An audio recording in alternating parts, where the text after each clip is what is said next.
Good morning from Panhandle Outdoors with Winston Chester. Panhandle Outdoors, your source for fishing, hunting, and information for folks who enjoy the great outdoors. Now sit back, relax. It's Panhandle Outdoors.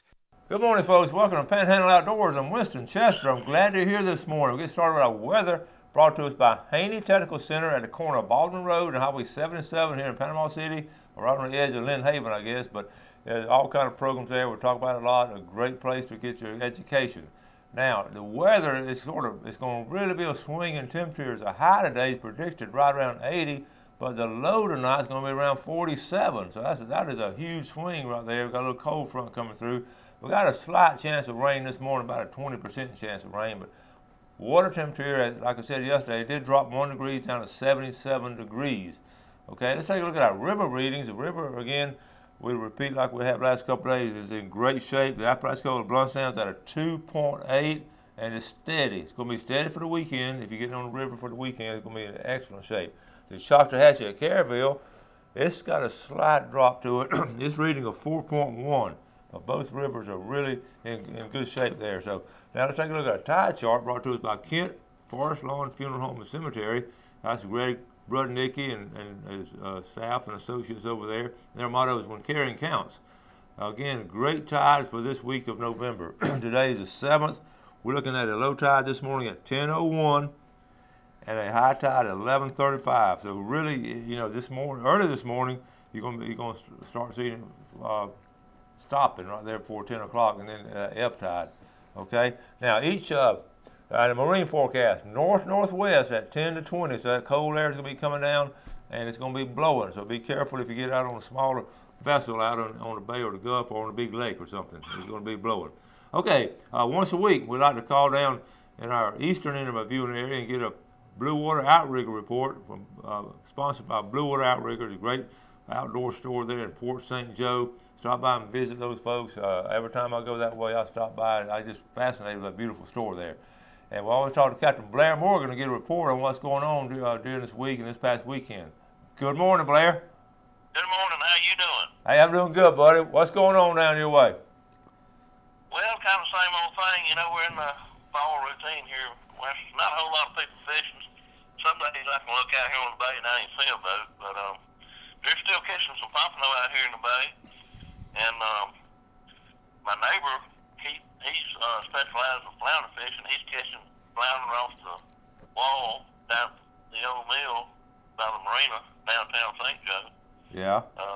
Just Carolina rigging bull minnows, and he's also catching them off the stump hole right on. And I mean, he's catching some big ones. And other than that, you know, you can catch all the white trout you want this time of year over in the Apalachicola Bay, just fishing on the bottom with shrimp. And the sheep head all around the pilings, around the bridges, around the trestle right up above the river from Appalachia there. So, and I went to the Apalachicola this week, and it's in perfect shape. The brim are biting real good up there, so yeah, there's a lot to do. Well, that sounds good. Blair, your buddy, when he's rigging up that Carolina rig, what pound test line do you think he's using when he puts bull minnows on? You know, he's not using much. Probably around 8-pound test leader material on it. And but he's real good at it. He knows how to do it, and he goes about it every day. Yeah. He keeps up with them. Now, which one is that? Is that your neighbor to the? That's the one. If you're looking at my house to the left, his name is Ray. Yeah. Okay. All right. Yeah. Good deal. Listen, do you see any guys out there flounder gigging at night on the bay anywhere? I haven't seen them this past week, but we've had a lot of wind the last few days. Yeah. But now, last week, yeah, I would hear them out there and they'd wake me up. You know, the lights were so bright it'd actually be shining in my windows. Wow. In my bedroom. But, yeah, they were doing a lot of floundering and they were getting a bunch of them. Okay. Blair, they put their water, their lights underwater, or are they on top of the water shining out? Can you tell? I think they got them both, as bright as it is. I mean, yeah. Most people have them just right under the water, and they got some shining down. I mean, this looks like a spaceship out there with so many lights on it. I've seen the same kind of boat come by my place. I was just amazed at it. We used to go to this one little bulb now, and now it looks like the municipal airport's coming down into the bay. So, oh, they got lit up. I mean, you know, they won't try to be shining the lights in the windows, but they sure get in them. They come inside the windows, so. yeah, yeah. Well, all right, but that sounds good. We'll try to get down there and do some fishing. Yeah, the only other thing, if you go fishing on the river, don't park your boat up under an acorn tree, because you're going to get a boat full of acorns.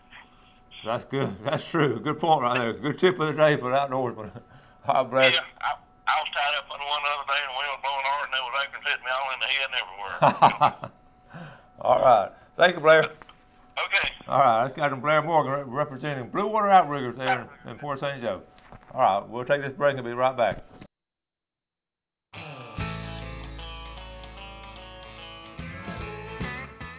All right, welcome back. Glad you're watching the show today. Now, let's first take a look at our fishing game forecast. I'm going to get this in at this point in time. It's important we get this. Mark Coward, Edgewater Beach Realty at 832-6000. You're looking at our times today, and we're looking at 3:05 to 5:05. Okay, that's this morning, and then tomorrow, this afternoon, we're looking at 3:35 to 5:35. That 2-hour block right there brought to us by Mark Coward. So be aware of those times there. Now listen, we're going to start setting up this video. Fall fishing is always great. We're talking about going, red snapper fishing. We're talking about all the inshore fishing with redfish and the flounder and all. But freshwater fishing is excellent. Some great river fishing. But don't forget about bass fishing in the fall. Bass fishing is ideal. So I got this video here. We had the opportunity to get out with Alan Courtney. We had a great trip. So fall fishing for bass. So Bob, let's go ahead and roll this video. We're going to take our break and come back with the video.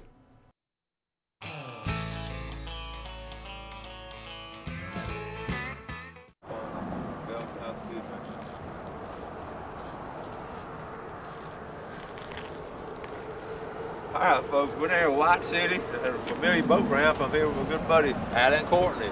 Hey, Clark, how you doing? Alan and I used it on TV the first Monday, but we've talked for a long time now. We're going fishing together.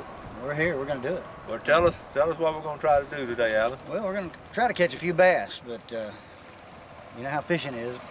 But we should do well. Been doing well down in the lower end in Lake Wimico area, and we're going to try to back up what I've been saying with some of the lures that I've been showing you on the show and everything. So we'll just go give it a shot and see what happens. But you know how fishing is. I know it, but it sounds good. I'm excited. All pumped up. We both got off work today and ready to go fishing. I'm ready. Let's go do it.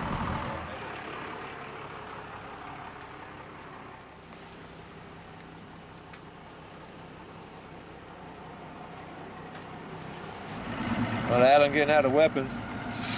Yep. The right one out. Probably got 20 of them in here. They might bite one. How many do you have? I've probably got about 15 rods in. We're only going to get out 3 or 4 of them. Well, I don't see any old Zepco 33s. No, none of them in here.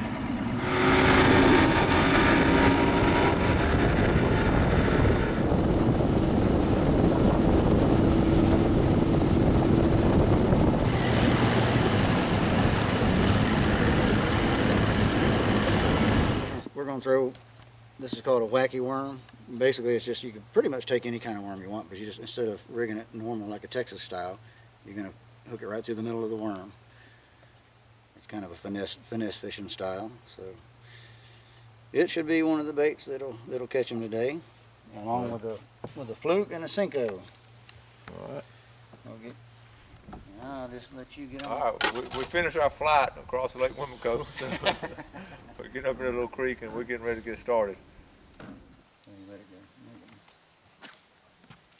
All right, there's the first one. Not a big one, but it is a fish. Not a big one, but he'll do. And I got your line there. All right, it's the first one. Mm-hmm. Got started. Hang on just a second here. I'll give your line is in there. That's what we're after. He might be a keeper, might be 12 inches, but glad to have him. Glad to have him. I'll show you all what I'm catching these.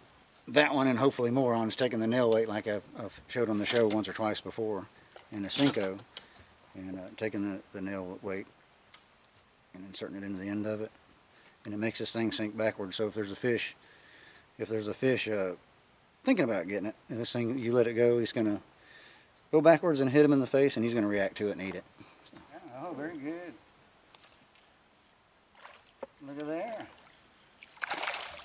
I left the net at home. So. Look at here, look at here. All right, now the score right now. I want to keep the score. Alan won, Winston won. Well, this will be the last time we keep the score. Well, I'm going to tell you what, it's not going to be fair because I think they can edit out anything they want. You know, I don't think you can believe anything here. That's a bigger one than mine. Good job, sir. Nice one. That's a good one. Yeah, he was close to the boat, too. Yeah, that was a good one. Fish. What do we got? I don't know. That's a fish. It's a fish. That's a fish. That's a good size one, possibly. It's a It's turtle. Look at here. Look here, folks. That turtle's trying to get away. Alan, You're on how your did I own. do that? You're on your own, buddy. So you're going to have to help me on this, buddy. Where's my deckhand on this thing? I knew that was pulling off. Let me find some pliers here. Look how big that thing is. I thought we were going bass fishing, not turtle We're at the fishing. end away from his mouth, I think. Watch out. This will be interesting. If we have to. Where's the orange? Where'd all the orange color come from? Is all the orange on it? Well, I think he's going to keep that record for turtles, one for Coach, none for Alan. He can have that record. There you go. There's no big one, but glad to have him. Not much size to him, but.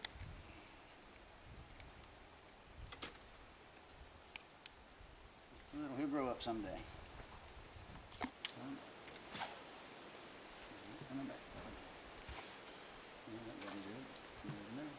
Yeah, I'll count Not that good as as a a good. can. I'll count that as a good one.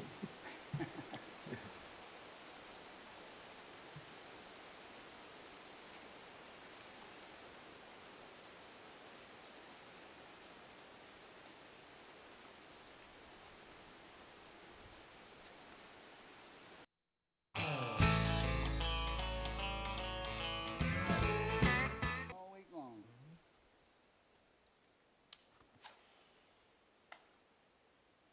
I'll get a week for Christmas as well. Yeah, 2 weeks. Oh, 2 weeks. That's what you sort of always trade stuff out like that for low pay. You trade out low pay for good time. So. Yeah. And I'm, much as I like outdoor stuff. It was on low the other day when I was up here. It was probably a foot lower than this. This is not There's some feeder creeks right here. Anytime you come up on a feeder creek, no matter if it's tide's falling or rising or whatever, the fish more often than not will hang around the feeder creek waiting for, if the tide's coming out, they'll be bringing the bait fish out and the fish will wait there for them to come to them. But more often than not, they'll still a lot of times just hang around them no matter if it's full of water or empty. So always throw at the feeder creeks. Always. Let's see if it pays off. Hey. You hit it? Yeah, you hit it. Throw yours over there if you guys said. You hit it. I thought that stump would be better. I mean, there's no water until you get out past that tree where you just live.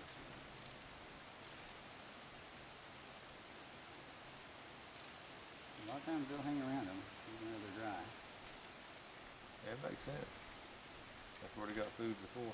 Mm-hmm. Wait for it to come back.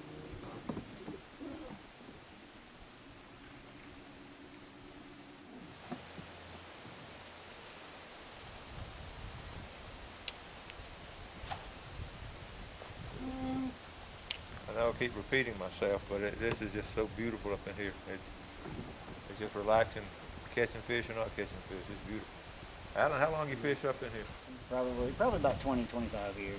I've been fishing tournaments about that long. We've had tournaments down here once a month at least, sometimes 2 or 3 times a month. So they're not always in the same spot. So, and they don't always bite.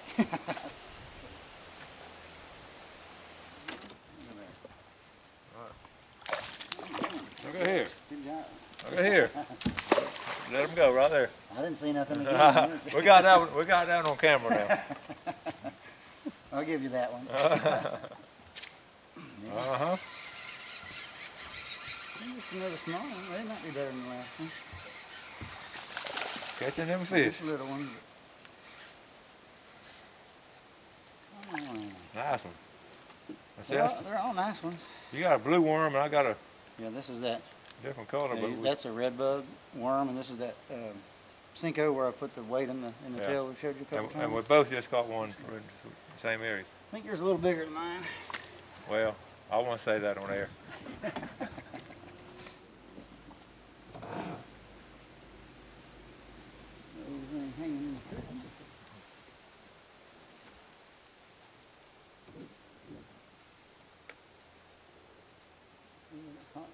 You know, I might have one on and he hung me. That's not what happened. Oh, he can do that. That's my story. Especially one. Here's one. I got me one right here. Right there. That's a nice one. They're fun to catch. That's a nice one there. No matter what the size they are.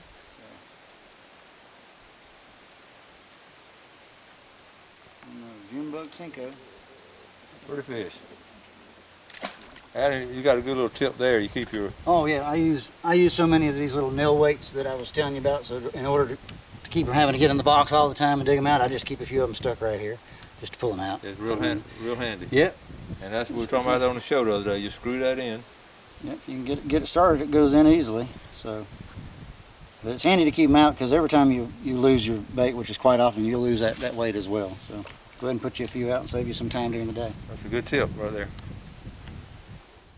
Small ones, but good ones.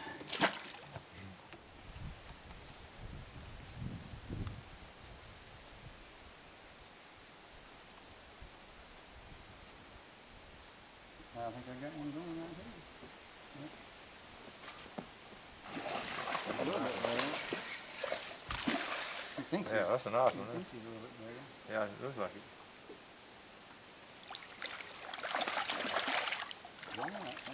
There you go. That's a little better. Pretty one. Yeah, look how black they are from being in this black water. Uh-huh. They'll tend to kind of be the color of the water they're in. River fish are always a lot lighter, and they have these creeks. That's a little bit better. Thank you very much. So you don't kiss your fish? Like Bill Dance? Not that size. You get bigger ones than that.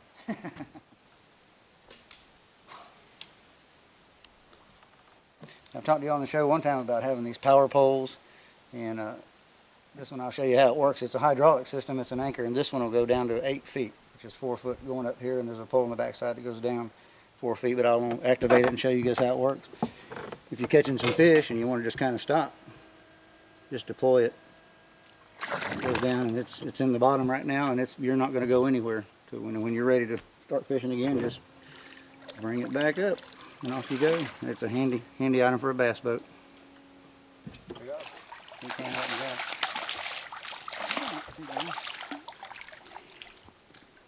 Oh yeah. That's a better one. That's a nice one there. Mm-hmm. That'll work. I'm gonna have to get the scissors swallowed out. it, Yeah, I'm gonna have to get the scissors out on this one, but that's Yeah. a good one. You throw into a feeder like that, Yeah. you want to go ahead and leave it. So I just go ahead and feed it where it just kind of drops straight down, you know. That makes sense. Instead of swinging back out to you.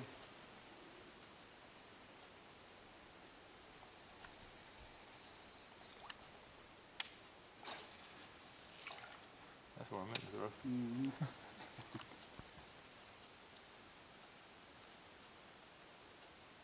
That one's swallowed. I don't know what size he is. That's another feeder. Look at there. Yeah. Now Adam's taking advantage of me. I'm having lunch, and he kept fishing. Want fish sandwich? Put this between your bread? That's not fair, is it? Put this between your bread and you have a fish sandwich. I got turkey. Not too bad. You just finished eating that sandwich. I'm still eating. I'll eat mine later. That's not fair. He caught two bass while I was eating. I didn't make Too him bad. eat. I'm gonna Did I make finish him eat? Somebody woodpecker holes. There must have been a bunch of bugs in that. Yeah. Get on it. It's called a twitching bar. You can just sit there and take up a little bit of line without actually having to turn the handle if you're just slowly kick it in a little bit at a time. So. Technology is hitting bass fishing. There's one. Well, the one you should have got. He's not bad. He's in that feeder creek like we talked about earlier. Right in that feeder creek. So earlier, a lot of times there'll be 2 or 3 of them sitting in there. So. And the hook's out. Nothing big, but fun. The tackle has got a limber rod, which makes it a whole lot more fun catching these small bass. So, oh yeah. That's cool. Yep. Yeah, that's nice. And last case, we paid a lot of money for one shaped like that. There's tons of them up here. Sell it to bait.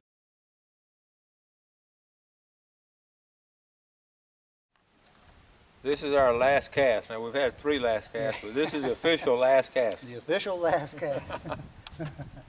For the 3rd time. I gotta go one more cast. One more official one. This is my last cast. Seriously. This is Seriously.